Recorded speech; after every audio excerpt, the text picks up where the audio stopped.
কল্পনা করুন ৩-৪ বছর আগে আপনার থেকে চুরি হয়ে যাওয়া কোনো জিনিস আপনি ইবেতে খুঁজে পেলেন।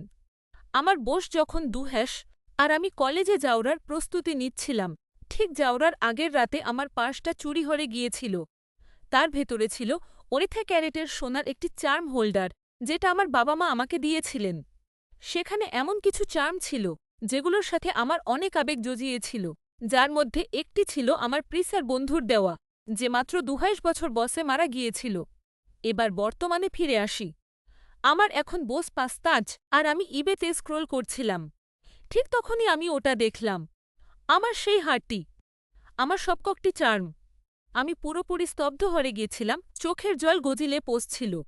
আমি বিক্রেতাকে মেসেজ করলাম, কিন্তু চুরি হওয়া জিনিস ফেরত দেওয়ার জন্য তাদের দালিলিক প্রমাণ প্রয়োজন ছিল। প্রায় ৪ দশক আগের কোনো ছবি আমার কাছে ছিল না। এটা যেন এক অসহ্য যন্ত্রণার মতো মনে হচ্ছিল। আমি চার্মগুলোর এমন ৩টি গোপন খুঁটিনাটি বর্ণনা করার চেষ্টা করলাম, যা কেবল তার মালিকই জানতেন। অলৌকিকভাবে হুট বেড়ে করতে জিনিসটি ২ সপ্তাহের জন্য হোল্ডে রাখলেন। দামটা ছিল অনেক বেশি, কারণ ৮০-এর দশকের পর সোনার দাম আকাশচুম্বী হয়ে গেছে। কিন্তু আমি সেদিকে পাত্তা দিইনি।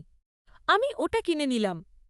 আগামী কিছু দিন হয়তো আমাকে শুধু রামেন নুডলস খেয়েই কাটাতে হবে, কিন্তু এই স্মৃতিগুলো সত্যিই অমূল্য।